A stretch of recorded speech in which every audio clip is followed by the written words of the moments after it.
va faire, étant donné qu'on a déjà fait la dernière fois un live sur le deck building du deck Ordis, et qu'on a fait des parties pédagogiques dans lesquelles on expliquait un petit peu nos plays, etc., comment est-ce qu'on jouait le deck, et ben là tout simplement on va faire la même chose avec un deuxième deck méta.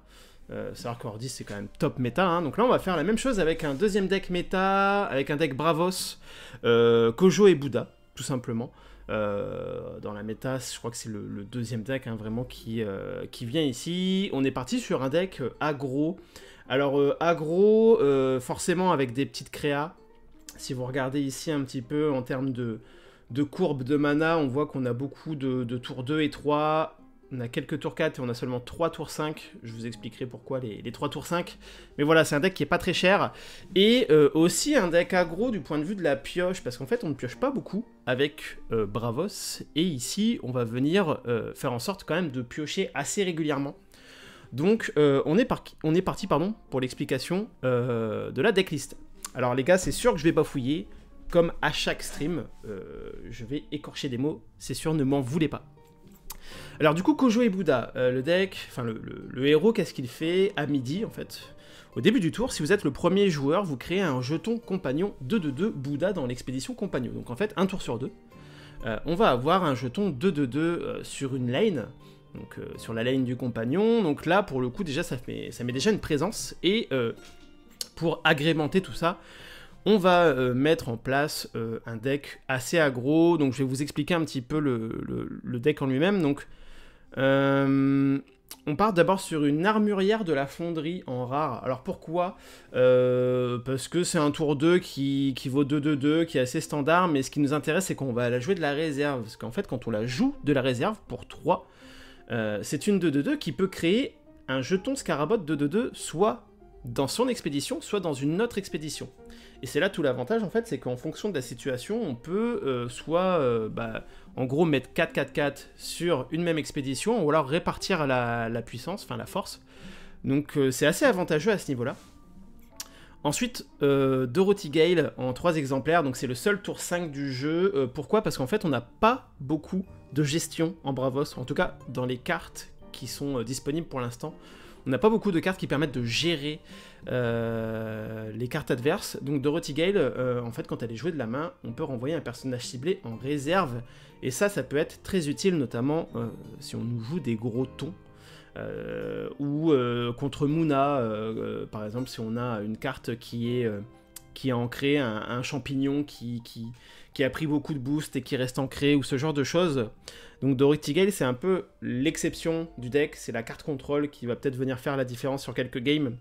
C'est pas la carte clé du deck, mais elle peut faire le café. Les moteurs de pioche. Les moteurs de pioche sont importants dans ce deck, donc entraînement physique en rare. Pourquoi en rare? Tout simplement parce que ça fait piocher. Donc entraînement physique qui nous permet de faire gagner 3 boosts à une cible, et ici qui va nous faire piocher. Pour moi, c'est fort. C'est fort en rare. On préfère sa version rare que sa version commune. Vous allez voir, il y a d'autres moteurs de pioche dans le deck. Et c'est ce qui fait sa force en fait. C'est qu'on pioche tout le temps, on avance tout le temps dans le deck, et ça nous permet de tout le temps poser des petites créas. C'est assez agréable. La guerrière de Havre, donc en commune ici, pas en rare. En fait, en commune, elle arrive à être efficace. Elle arrive à faire le taf quand même en commune. Après, il y en a qui la préféreront peut-être en rare. Si vous la préférez en rare, à la limite, je vous conseille d'enlever Dorothy Gale ou l'armurière de la fonderie. Une des deux.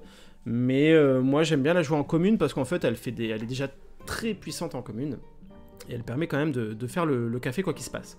L'intimidation, ça, c'est vraiment la base du deck. Intimidation, une des rares cartes de gestion en Bravos.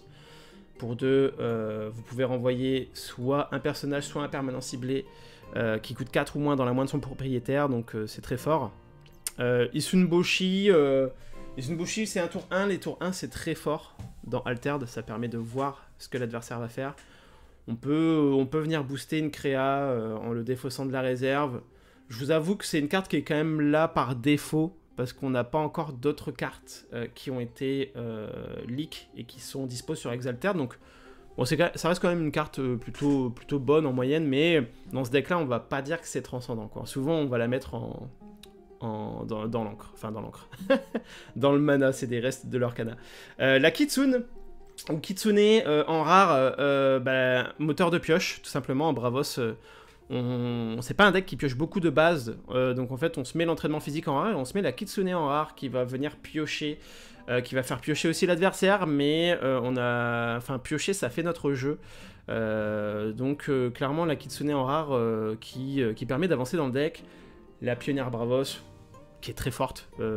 Pour 2, c'est une 3-3 en terre et en flotte. Il n'y a rien à redire là-dessus. Le Puissant Djinn, qui clairement est la carte du deck. Puissant Djinn en rare, parce qu'en fait, dans ce deck-là, on va... Enfin, ça dépend. Ça dépend de la situation. On aime bien se laisser le choix. Mais en rare, on va le laisser parce que dans les cas où on le joue et qu'au tour d'après, c'est nous qui jouons en premier, on va préférer le laisser en réserve et aller piocher pour le rejouer tout de suite dans la foulée avant de se le faire saboter. Donc dans les cas où c'est nous qui jouons en premier au tour d'après. Et en le rejouant une deuxième fois, là... Ensuite, le remettre dans notre mana pour aller ramper, tout simplement. Donc, un moteur de pioche en plus, je vous avoue que ça fait le taf aussi pour avoir testé quand même. Ratatosk en commun. Ratatosk en commun, du coup, une 1-1 pour 1, une 3-3-3 pour 3 qui sort de la réserve, ça fait le taf. Il y en a certains qui préféreront peut-être la mettre en rare. Encore une fois, libre à vous d'enlever Dorothy Gale ou l'armurière de la fonderie pour jouer un peu plus aggro, mais ce qui fait que vous aurez peut-être un peu moins de contrôle sur la game. C'est ça, c'est... Soit vous jouez une version full aggro, bête et méchante. Là, en fait, c'est une version qui nous permet d'avoir un petit peu plus de contrôle, soit en répartissant notre force, soit en enlevant des créatures adverses. Le Sun Wukong en commune, qui est déjà très forte en commune, hein, une 2-4-2 pour 3, c'est déjà très fort, en fonction de la situation. 4-4-6 pour 4 en jouant de la réserve, on n'a pas forcément besoin qu'il revienne à chaque tour. Donc, tout simplement, voilà, en commune. De toute façon, tous nos slots de rares sont pris. La Straceuse Bravos, c'est juste très fort. 3-3-3 pour 2, ça fait le café. Et la Videuse Bravos pour venir saboter le board adverse. Et qui prend un boost en sortie de réserve, donc qui devient une 3-3-3 quand on sort de la réserve, ce n'est pas négligeable. Écoutez, voilà pour le deck, et on va partir tout de suite en partie commentée.